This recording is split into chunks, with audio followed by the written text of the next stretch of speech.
Hi, hello friends, welcome to my channel. This video is sponsored by Buymote shopping app.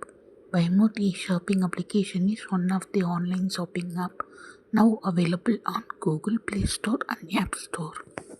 இந்த வீடியோல நாம ration கடை சம்பந்தமான ஒரு புதிய அப்டேட் பத்தி தான் பார்க்க போறோம். அதாவது ரேஷன் கடையில நாம ரேஷன் கார்டுக்கு வேற ஒரு ஆளை பொருட்கள் வாங்குறதுக்கு நியமிக்கலாம். அதுக்கான புதிய வசதியை இப்ப அறிமுகம் செஞ்சிருக்காங்க. அதாவது வயசானவங்க, உடல்நிலை சரியில்லாதவங்க, ஊனமுற்றோர், அதே மாதிரி ரேஷன் கடைக்கு சென்று ரேஷன் பொருட்கள் வாங்க முடியாம இருக்கிறவங்க, இவங்க எல்லாருமே இனிமே அவங்களுக்கு ரேஷன் பொருட்கள் வாங்குறதுக்கு ஒரு ஆளை நியமிச்சுக்கலாம். இதுக்கு முன்னாடியே இந்த சிஸ்டம் இருந்துச்சு.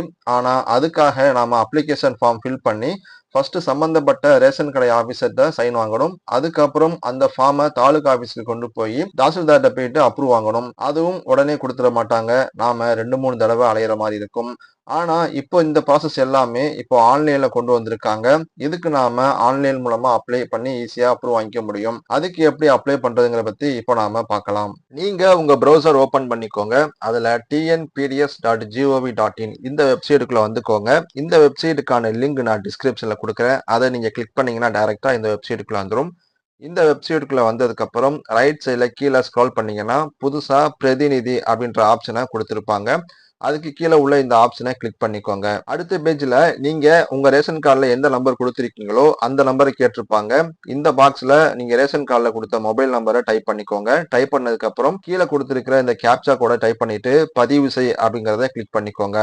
இப்போ நீங்க கொடுத்த மொபைல் நம்பருக்கு ஒரு ஓடிபி போகும். அந்த ஓடிபியை இந்த பாக்ஸ்ல கிளிக் பண்ணிக்கோங்க. நெக்ஸ்ட் உங்களுக்கு அப்ளை பண்றதுக்கான ஃபார்ம் பேஜ் ஓபன் ஆயிடும். இதுலதான் நம்ம டீடைல்ஸ் கொடுக்கணும். ஃபர்ஸ்ட் யாருக்கு நீங்க யாரை நியமிக்க போறீங்களோ அவங்களுடைய பேரை கேட்டிருப்பாங்க.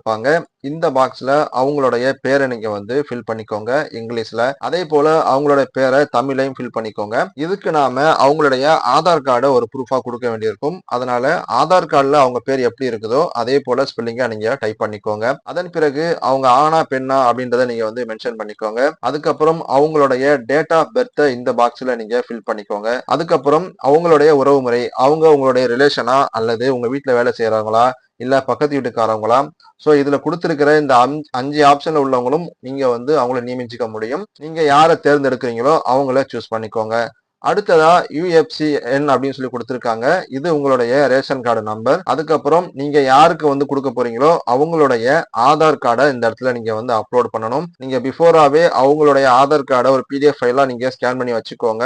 வச்சதுக்கு அப்புறம் சூஸ் ஃபைல் கொடுத்தீங்க அப்படின்னா நீங்க எந்த ஃபோல்டர்ல சேவ் பண்ணி வச்சிருக்கீங்களோ அந்த ஃபோல்டரை சூஸ் பண்ணிக்கிட்டு பதிவேற்று அப்படின்னு சொல்லிட்டு நீங்க கிளிக் பண்ணீங்கன்னா அவங்களுடைய ப்ரூஃப் அப்லோட் ஆயிரும். அதன் பிறகு அவங்களுடைய ஆதார் நம்பரை மறுபடியும் கொடுத்துருக்கிற இந்த 3 பாக்ஸ்லயுமே நீங்க ஃபில் பண்ணிக்கோங்க. இந்த டீடைல்ஸ் எல்லாமே நீங்க ஃபில் பண்ணதுக்கு அப்புறம் பதிவு செய் அப்படின்னு கிளிக் பண்ணீங்கன்னா இப்போ உங்களுக்கு ரெஜிஸ்ட்ரேஷன் கம்ப்ளீட் ஆயிடும். இந்த அப்ளிகேஷன் சம்பந்தப்பட்ட ஆபீசர்ஸ்க்கு டைரக்டா போகும். அவங்க ஆன்லைன் மூலமாவே வெரிஃபிகேஷன் பண்ணுவாங்க. ஒன்ஸ் அவங்க வெரிஃபிகேஷன் பண்ணதுக்கு அப்புறம் நீங்க ஆன்லைன்ல செக் பண்ணிக்க முடியும். அது எப்படி செக் பண்றது அப்படிங்கறதே நான் இப்போ உங்களுக்கு சொல்லித்தரேன். ஸோ அவங்க ஒன்ஸ் உங்களுக்கு அப்ரூவ்டு கொடுத்துட்டாங்கன்னா ஒரு ஃபார்ம் ஒன்று கொடுப்பாங்க, அதாவது ஃபைல் கொடுப்பாங்க. அந்த ஃபைலை நீங்க டவுன்லோட் பண்ணி வச்சுக்கணும். டவுன்லோட் பண்ணிட்டு நீங்க சம்பந்தப்பட்ட ஆள்கிட்ட கொடுத்துடணும். நீங்க யாரை நியமிச்சீங்களோ அவங்கள்ட்ட அந்த பேப்பரை கொடுத்துட்டீங்கன்னா, உங்களோட ரேஷன் கார்டையும் அந்த பேப்பரையும் கொடுத்துட்டீங்கன்னா அவங்க ரேஷன் கடைக்கு போறப்ப இது ரெண்டத்தையும் கொண்டு போயிட்டு உங்க ரேஷன் கார்டுக்கான பொருளை அவங்க வாங்கிக்க முடியும். இப்போ நீங்க அப்ளை பண்ண இந்த அப்ளிகேஷனை எப்படி செக் பண்றது அப்படிங்கறத பத்தி நான் சொல்லித்தரேன். மேல முகப்பு அப்படின்ற ஒரு பட்டன் கொடுத்திருப்பாங்க. இதை கிளிக் பண்ணிக்கோங்க. கீழே ஸ்க்ரால் பண்ணி வந்தீங்கன்னா மின்னணு அட்டை தொடர்பான சேவைகள் அந்த தலைப்பின் கீழே அட்டை தொடர்பான சேவை நிலை அறிய இந்த பட்டனை கிளிக் பண்ணிக்கோங்க. இப்போ நீங்க அப்ளை பண்ணதுக்கு அப்புறம் உங்களுக்கு ஒரு ரெஃபரன்ஸ் நம்பர் கொடுத்திருப்பாங்க.